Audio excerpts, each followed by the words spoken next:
The stakes in the game get higher once you scale up your batch size into commercial volumes. It's important as a professional brewer that you take a professional approach. These are the things you've got to take into consideration when you go from pilot batch size to commercial size.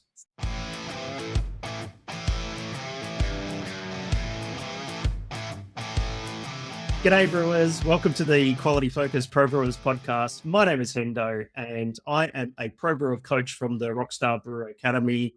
It's great to see you today. We're going to be talking about pilot brewing today. So, for all of those brewers out there who are either planning or building a brewery, really super stoked to be talking about something that I love and continue to do, which is pilot brewing.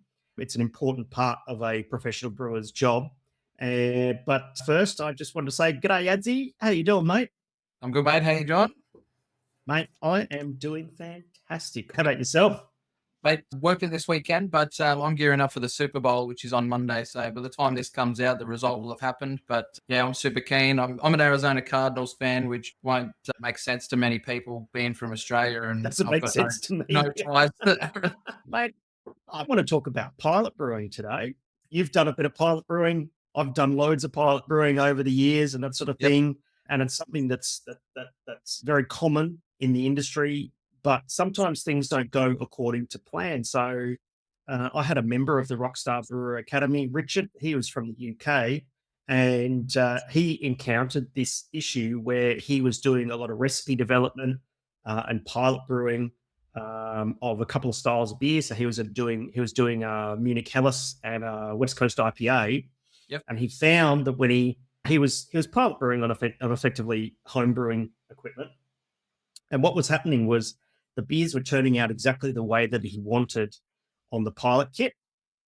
Usually pilot brewing is on 20 litre, 50 litre system or something like that, or half barrel system. But when he scaled it up to his commercial size brew house, that the beer turned out completely different. And so he approached me. It's not cool because you've done all this work on the recipe development and then not having it turn out the way that you want when you scale it up is a big issue, because the serious thing is that when you're brewing on your big system, there's more money that goes into the raw materials and the inputs, and then what should come out the other end is something that you're going to sell and make money, right? So it's like rolling the dice and having a big bet, big gamble and that sort of thing. A lot of pilot kits, because there are a lot of breweries that have a dedicated pilot kit that they use, right? But you can't easily just flip a switch and go, oh, we're just going to move that over to there, because there's so many parameters, right?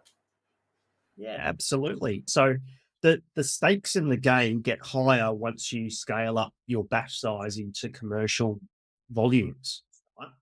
And so it's important as a professional brewer that you take a professional approach, right?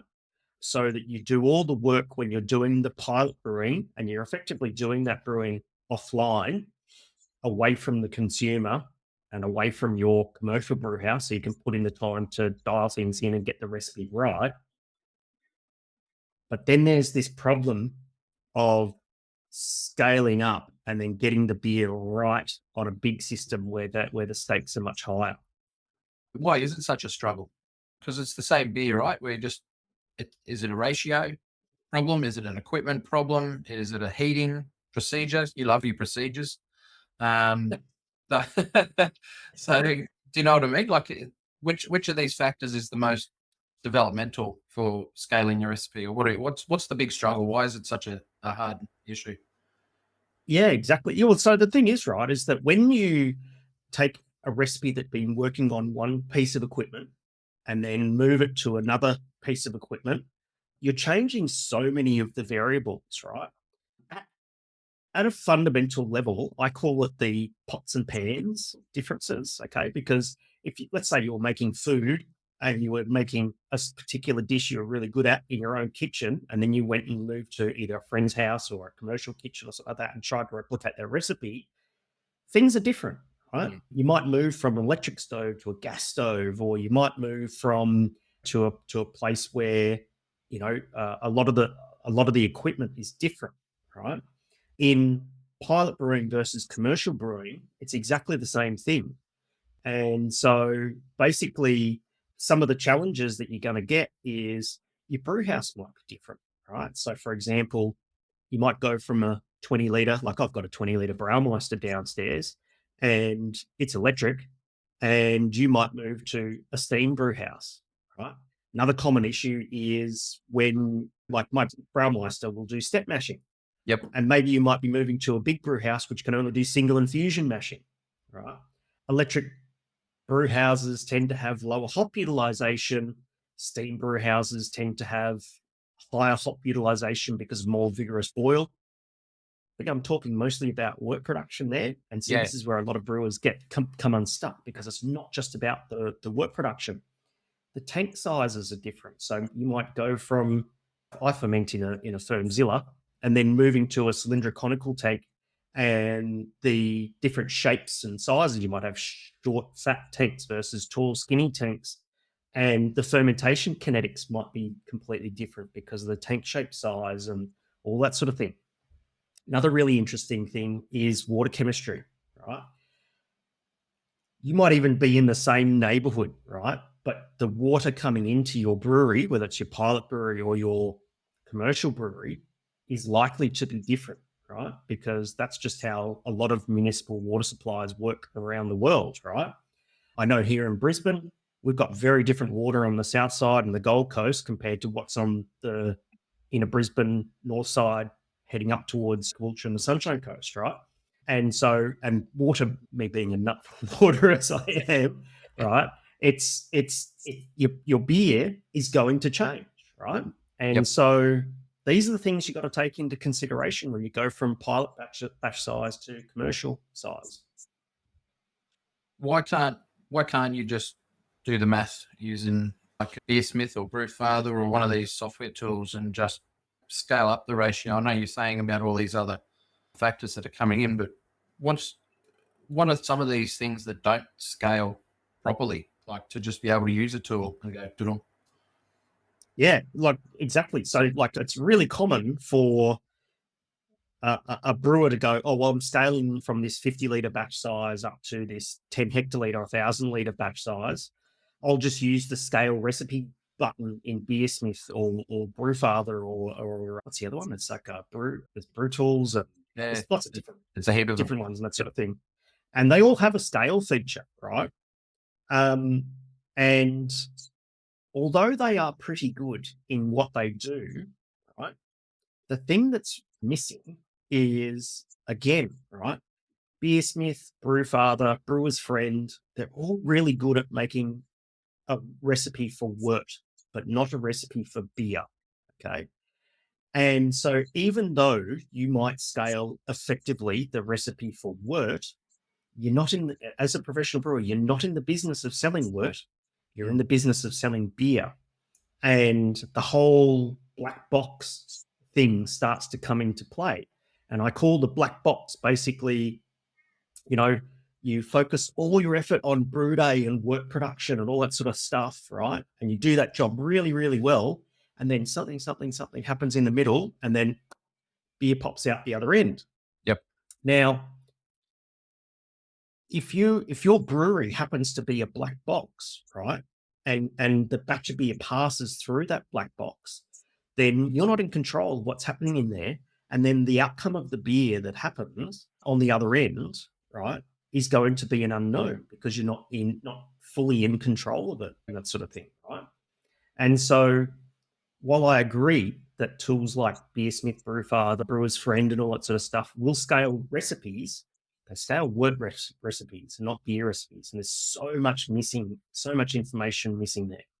Yeah, well, if you've done your, like as we've talked about before in a previous episode, like you're true to brand and whatnot already on your pilot batch, then when you're trying to put it into, and you've brewed your big batch now, and it's so different, like as you said, those tolerances moving down, like some of them might be, you can't pull them back. Like you'd be sitting there on brew day struggling, even with the work, just going, this is not coming back. I can't pull it back and have the same result. I can already tell. Yeah, absolutely. Yeah, as soon as you start to change the equipment, that sort of thing that you're brewing on, and it's not just your brew house, it's your fermentation vessels and your packaging equipment and transfers and all that sort of stuff.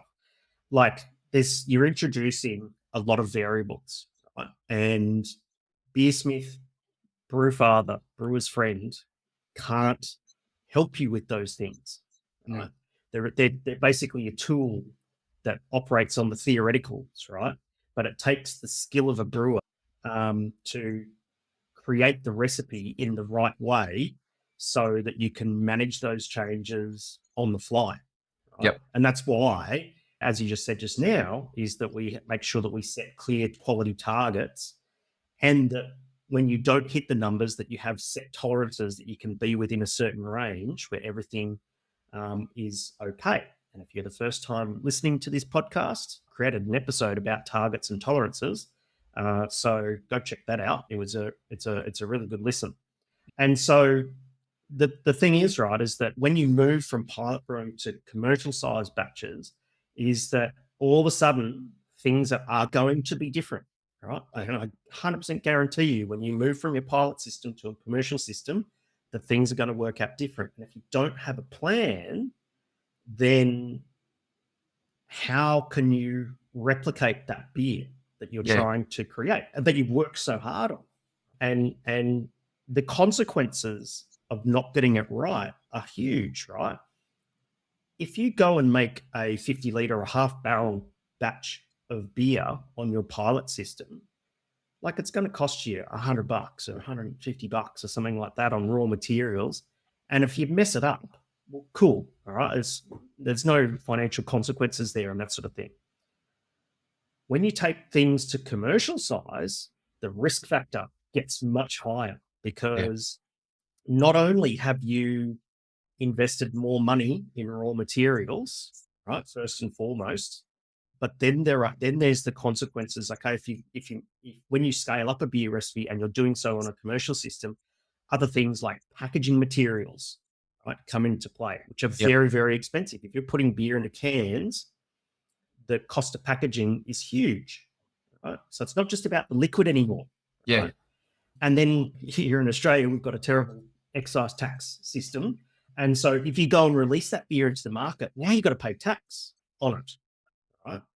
And then that increases the financial risk, right? And then finally is the intangible risks that you have in your relationship with your consumers. Okay, so let's say you're currently sitting in you're actively planning a brewery build, and you're doing pilot brewing, and then you go, yep, I'm happy with that recipe, I've got it dialed in, I'm going to go brew that on my brand new brew house. It doesn't turn out the way that you expect it, but you then proceed to go and sell it anyway, and you've just flown open the doors of your brewery, and people are coming to your brewery. People will always go to a brewery once because Yep. you're new and no other reason, right? Yeah.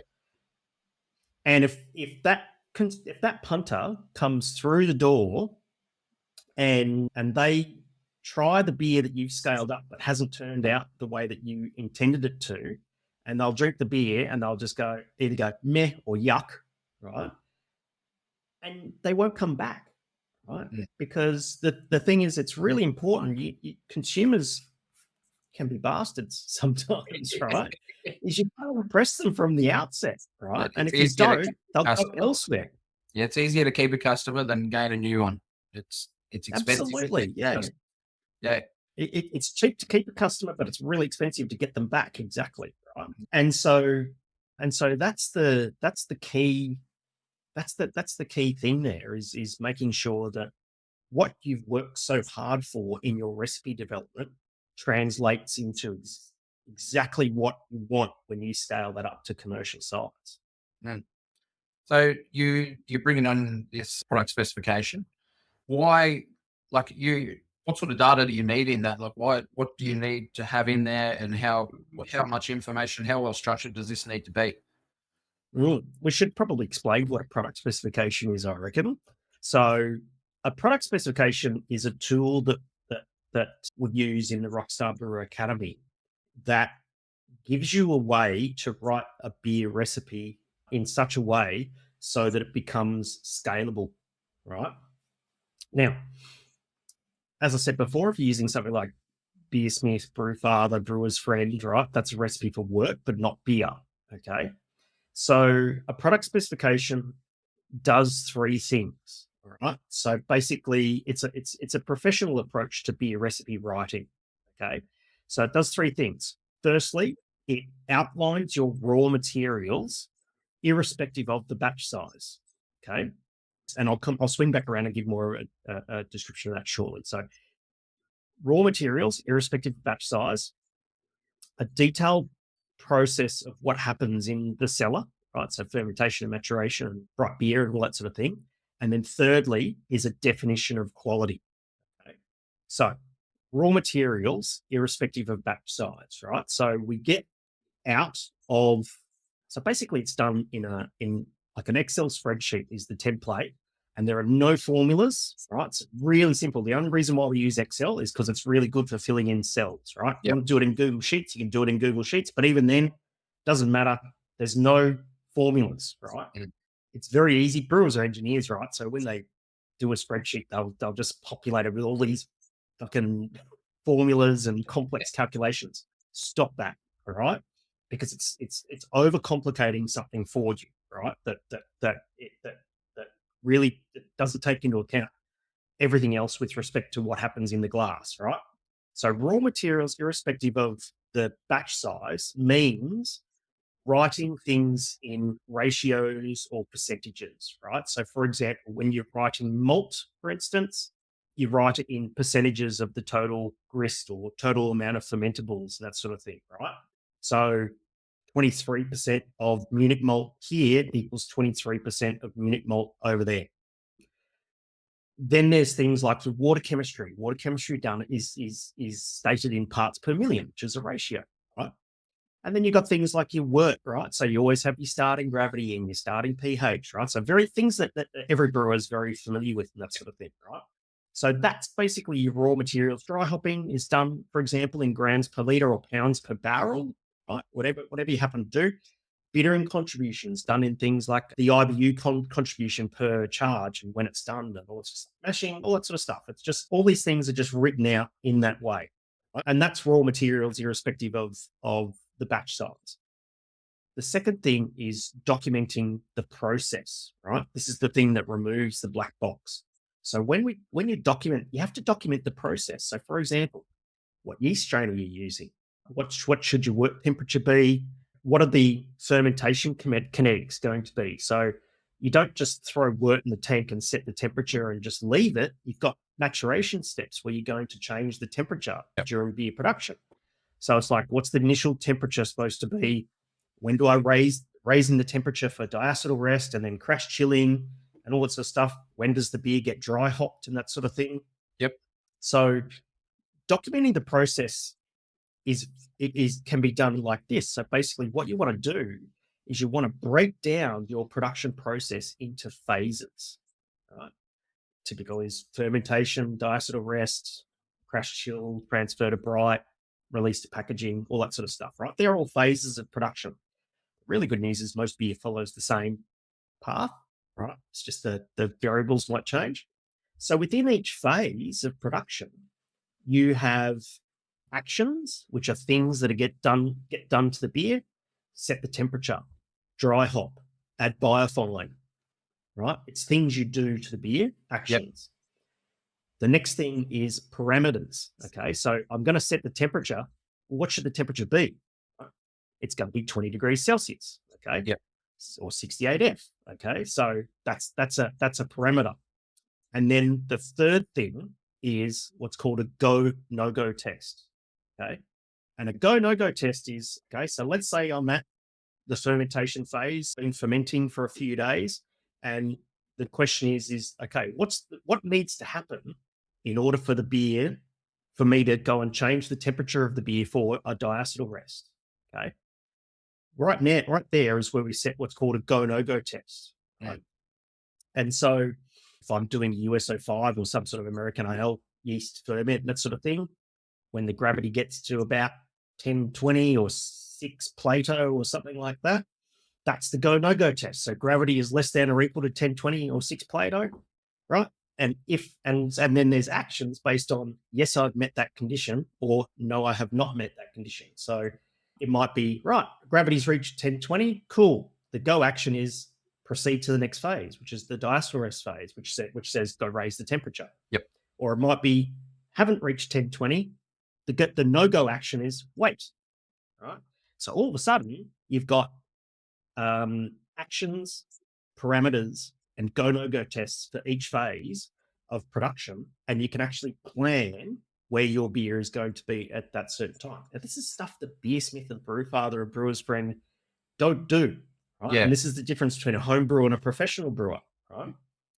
And so the third part is a clear definition of quality. And I know we've talked about this on other episodes, and I think we've dedicated a whole episode on this, but I'll give you the brief version again, Adsy, so you don't.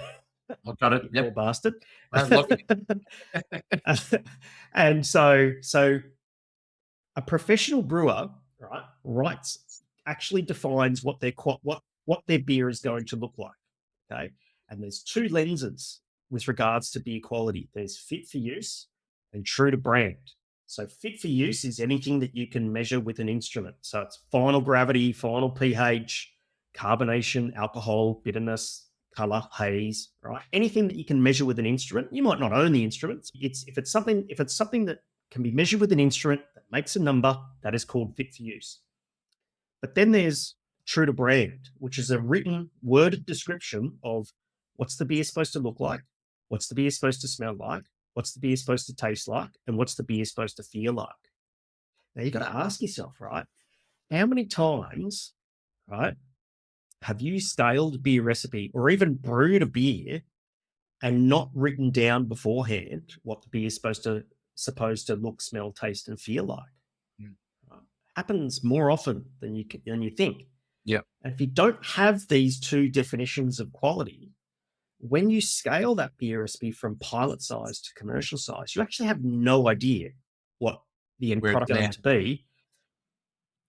And even if you even if you think that you've achieved the same outcome when you were scaling that beer recipe, right, you actually don't know for certain. And the only thing left, if you don't have a clear definition of quality, is your opinion, right? An opinion and an opinion of beer quality, right? That's for the consumer, right? But as a professional brewer, opinions don't mean shit. Right? Opinions are for the consumer. A professional brewer needs measurable levels of quality, right? And so that's the key thing that a product specification does. It's obviously something that's super important. But once the beer's been brewed, like what does a brewer need? Like there's a lot of brewers out there probably just relying on themselves, but they need some feedback loops that aren't just them, right? Like, so what comes back about all of these batch to batches that you're doing? Like when you're brewing a batch and then you brew another one while you've got this product spec, like you not only have you got your true to brand that you're trying to develop and all of that sort of stuff. If a brewer is just relying on that, what's going on there? Like how best to get that? Yeah. So this is why a product specification is so important in the recipe development process, right? In fact, around 40 to 50% of the members of the Rockstar Brewer Academy don't yet have a brewery open, right? They're in that point where they're in the late stages of planning or building, and they're actively doing recipe development because they know that when they fling open the doors of their brewery, that the beer needs to be good. Yeah. Right. And so they're doing the hard work now. Okay. So during the recipe development process, that's when you write your product specification, right? And so basically it's giving you a very clear pathway for you to follow on a 50-liter system or half barrel system. And then all you got to do is when you scale up to your commercial size system is follow the same process. Okay. Yes, you're going to transpose that product specification into a brew sheet with kilograms and grams and liters or barrels or pounds and all that sort of stuff. Of course, that's part of the scaling process. Okay. But you're also scaling not just the brew day, but all of the process that goes with it. Now, back to the recipe development side of things, right, is that having a product specification during recipe development means that you can fundamentally get your recipe dialed in, right, before you even head to the big brew house and that sort of thing. Okay. You can, and as you're tweaking recipes, and pilot brewing is the place to tweak recipes. Okay. You should never be tweaking recipes majorly for paying customers. And so this is the point where if you're brewing the same pilot batch of the same beer over and over again, and you've got some people who might be involved in the brewery who want to see what how the pilot batches turn out, well, you've got a true to brand description, and amongst your inner sanctum of people who are going to be involved in this brewery, trusted friends, something like that, you can say, here is what I intended for this beer to turn out like. Yeah. And then you can give them that pilot batch of beer, and you can give them the true to brand description, and you can say, have I met that? And it becomes a simple yes or no. Yep. Right? A beer is either true to brand or it is not true to brand. And all of a sudden, all of the emotion, right? Because I get it. You put your heart and your soul into your recipe, right? It happens, and that's okay.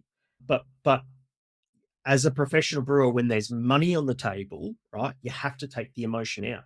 Okay. Yeah. You don't, for example, if I take the fit for use number, right, and let's say I'm aiming for a finishing gravity of 1009 or 2 Play-Doh, but it turns out to be 1013 or 2.5 or 3 Play-Doh, right? And my tolerance is only 1 gravity point or 0.2 of a Play-Doh. You don't get emotional about or put an opinion in, go, oh, that beer's finished at 3 Play-Doh and it should be 2, and go, oh, there's nothing wrong with that. It hasn't hit the number, right? Yeah. Okay. But the thing is, because we put our heart and our soul into something that's in our senses, right? By having a true to brand description, all of a sudden you can say yes or no. This does or does not meet my expectations. And if you've got business partners, right, that you're building a brewery with, you can agree in advance what this beer is going to be like, right? And you remove the argument around I like this or I don't like this. Okay. Yes, a little bit of that is going to come into play, but it makes it more objective. Once you scale up, right, your beer needs to be consistent. So a product specification is a great tool, not only for scaling a beer recipe, but for making sure that it's consistent, right? And your customers crave consistency. They really do. If you're loyal to them with your beer and delivering a consistently good experience, they will be loyal to you and put money in your cash register. And so that's what that and so when you scale up a beer recipe, it's important, right, that the pilot batch and the commercial size batch, there is going to be some variance because of the pots and pans, right? Yep. Use your skill as a professional brewer to control those changes as little as possible. But then once you get that beer out into the market, making sure that it is consistent and consistently good. Yeah.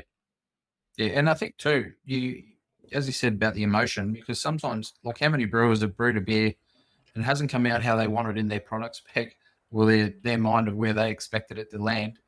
The customers friggin' love it. And the brewer's like, Oh, yes. That's not what I wanted. But you just got to stick with it. Okay?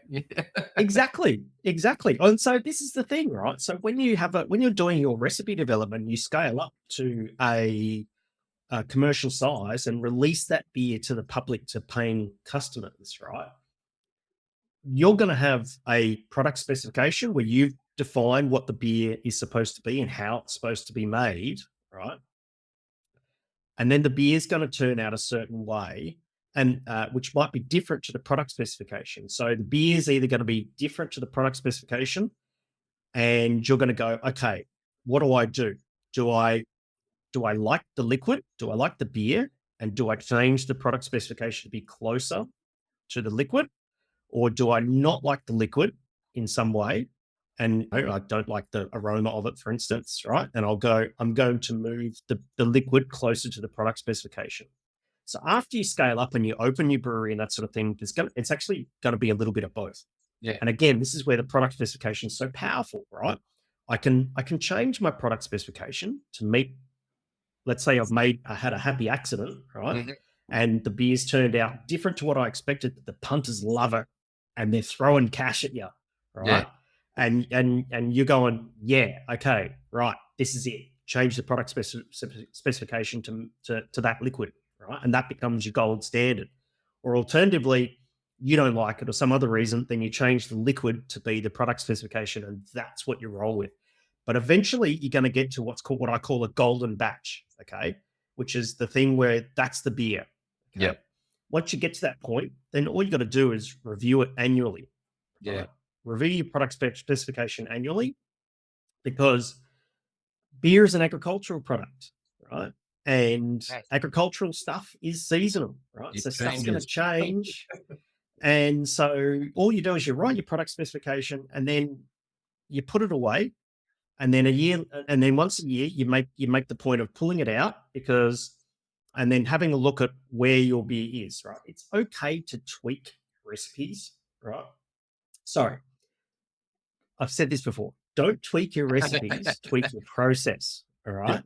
It's okay to make tweaks to stuff in order to make incremental improvements, but I would probably say also tweak your process as opposed to tweaking your recipe, right? Your recipe, right, is already good. I guarantee it, right? And I've seen lots. I've seen lots of members of the Rockstar Brewer Academy come along to. I do a one-on-one session with them called a launchpad session, and they get really nervous when they come. They're going to share their recipe with me and Yeah, that yeah. sort of thing. And most of the time, I'm just like, "This is good beer," Yeah. right? But it's in the execution of how you make it. After their launchpad session, I'm like, yeah, go brew that beer, and I'll see you in a few weeks at your tasting session. So they go brew the beer, right? Yeah. Brew it, ferment it, chill it, carbonate it, dry hop it, whatever, and then pour it in a glass. And then they come and see me again for another one-on-one tasting session, and we do a guided tasting of the beer. And so we actually have in front of us when we do the tasting session the product specification and the fit for use and true to brand, and we run through. Did we hit this number? Did we hit this aroma and flavor and appearance and Yep. body and mouthfeel? And 9% of the time, right, the beer has turned out great and better than they could possibly have imagined. And we've done nothing to tweak the recipe at all.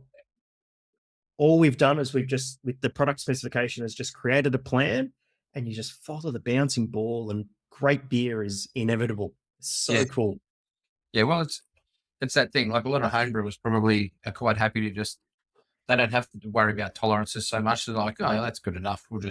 It's not that difficult or a worry. But when you're scaling up, and as you said, there's time and money involved, and like a product spec, it saves you time and money as you're moving forward and scaling up, but even into the future, right? Like it's going to save you Yeah. more time and money. Yeah, absolutely. Right. A product specification is it's not a beer recipe. It's part of a quality system that a brewery has. Right. When you're a home brewer, you can rely on gut feel, and you can tweak a recipe, and you can have happy accidents, and that's okay, because the worst case scenario is that the beer doesn't turn out okay and you put the beer down the drain, or you have your happy accident, it turns out really well, and you share it with your mates and you pat each other on the back and have a good time. Great. Yeah. Okay. But when you have a happy accident as a professional brewer, right, let's say you have a happy accident, something really good happens with this beer to make it really come alive. Chances are you've not documented what made it that awesome happy Yeah. accident, and It's you'll not never repeatable. be able to repeat it. Yeah. And it's gone, right? And so think about that really good batch of IPA that you brewed last October that turned out absolutely amazing. If you haven't documented via a product specification what made that beer so awesome, it's never going to happen again. Yeah. But the thing is, you want it to happen again. Yeah, you want that magic, right? The magic is in the planning and the system, mate. Yeah, that's exactly right. For brewers that are working on a new beer, what's the first step that they need to take to ensure that their recipes scale? Is it like in the product spec? What do they need to be writing down? Like how much stuff? Like where can they get this information from? Yeah, so in the Rockstar Brewer Academy, we've got a template, and to learn the skill of writing a product specification will take you, the skill of writing a product specification will take you about 2 to 3 hours. It's not Yep. difficult, right? There's one session to work out how to write the raw materials in ratios and percentages, take equipment batch size out of the equation. As it's very easy to write a true to brand description. Most home brewers who are thinking of going pro already have fit for use. They already have an idea of what's your final gravity going to be, what's your final pH going to be, what's your target carbonation going to be, etc. Right? That's great. You're halfway there, right? But then there's the skill of writing a true to brand description and how to write a wort recipe or a beer recipe and the raw materials irrespective of the batch size. And then a little bit extra to work out, well, what's your plan for the cellar? What's your plan as the beer progresses through the actions, parameters, and go no go tests and all that sort of stuff, right? To fast track that, that's what we do at the Rockstar Brewer Academy. And in fact, when you join the Rockstar Brewer Academy, we put you through the foundation program where you learn the quality system. It's called Beer Quality Bootcamp, and we will fast track this amazing batch of beer. So let's say that you've got a beer that you're working on at the moment. You're planning a brewery build. Your plans are quite advanced, and you're basically about you might be at the point. The best time to work with a brewer who's planning or building a brewery is when you've got your premises sorted and you've got your plant and equipment on order, right? You place the order and it's being fabricated in China or wherever it happens to be. That's the best time to while you're waiting for your equipment to be fabricated, to start working on your beer quality system for your brewery. Yep. Is to finalize those recipes that you've got. And we just start with one, right? So Yes. my promise is that in 60 days, we'll take the beer that you anticipate to be your biggest seller and we will brew the best ever batch of that in just 60 days, right? Yep. And it's a way to fast track that knowledge to dial in the last 10% of your beer to get it ready for scale. Okay. So we'll plan out this beer. You'll write a product specification for it. We'll do other stuff around CIP, water chemistry, all that sort of stuff. Get this beer tasting amazing. You'll come and see me. We'll do a launchpad session. I'm going to go, yep, that's good. Or maybe we'll tweak this. I very rarely comment on recipes, but I'll comment on process. Yeah. You then go brew the beer, right? And then you go ferment the beer and then come and pour a beer in a glass, come and see me and we'll do a tasting session together.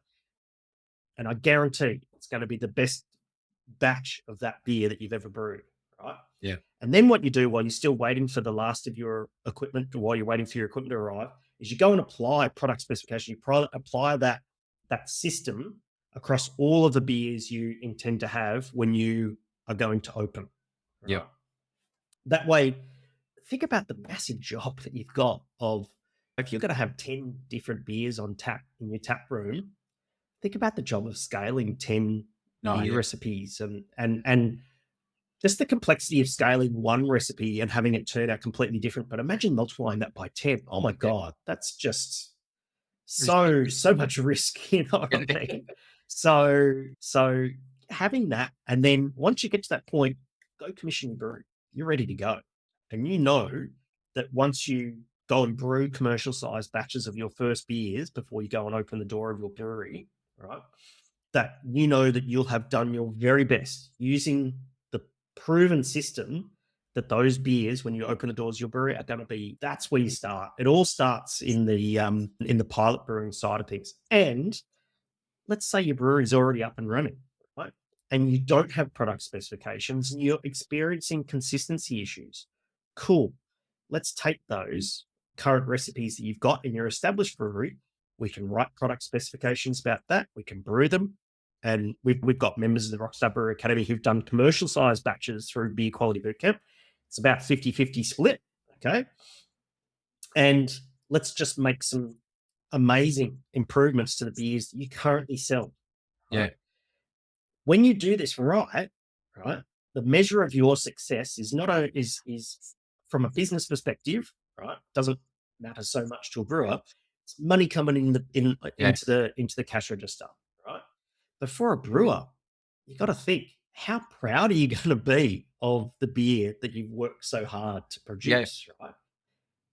People spend years writing beer recipes and tweaking them and tweaking them and tweaking them, and Yep. the waiting between batches, waiting for them to come out, and then pouring them and go, oh, it's not quite right, and then having to go through that process again. And you can fast track that.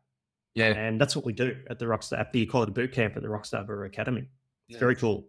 I'm sure too, there's a few people out there that have had some happy accidents that have been keeping notes as well. And they've been able to brew their beer consistently, but they don't have like an official product spec, like nothing's all written down in the right spots or where it is consistently, that they just know it in their head. Yes. And it's just that non-documented process that they've got in their noggin instead of like written Absolutely. down. Someone else can walk in and do it, right? That's the beauty of a product specification, because you've got all these little bits and pieces as a brewer in your mind that make that beer great, right? And a product specification, what it does, it gets it out of your head and onto paper, right? And all of a sudden you can start to clearly communicate your expectations, your creation to other people. Might be business partners. It might be your brewing. You might be a head brewer and you might have staff, right? Yeah. It might be, it's also really good for communicating with taproom staff, right? Because a true to brand description, for instance, isn't a tasting note. It's a more scientific or rote way of writing a description of a beer. So we're not trying to sell the beer. Yeah. And get all flowery, going tropical fruit hops from the mosaic and all that sort of stuff. It's just it's like medium tropical fruit aroma, right? You're basically saying in very scientific terms what the beer is supposed to be.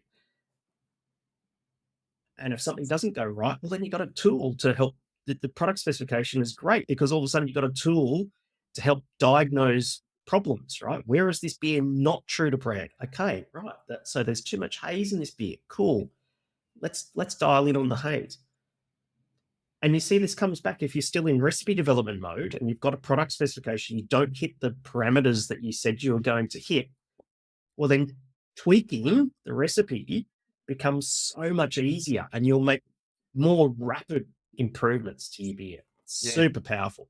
And if that education, as you said, has gone through to the staff, like even the staff who are serving the beer, they're tasting it as well. And they'll be like, they can highlight to you, like you might be having an off day. Like you and I both had COVID. I lost my sense of smell and taste. And a lot of people have had to retrain their palates and stuff. So that extra person is powerful to be like, why does this taste a bit different? And you're like, what do you mean it tastes different? Because sometimes it can be like a keg has just happened to get oxidized. There's a problem with the keg.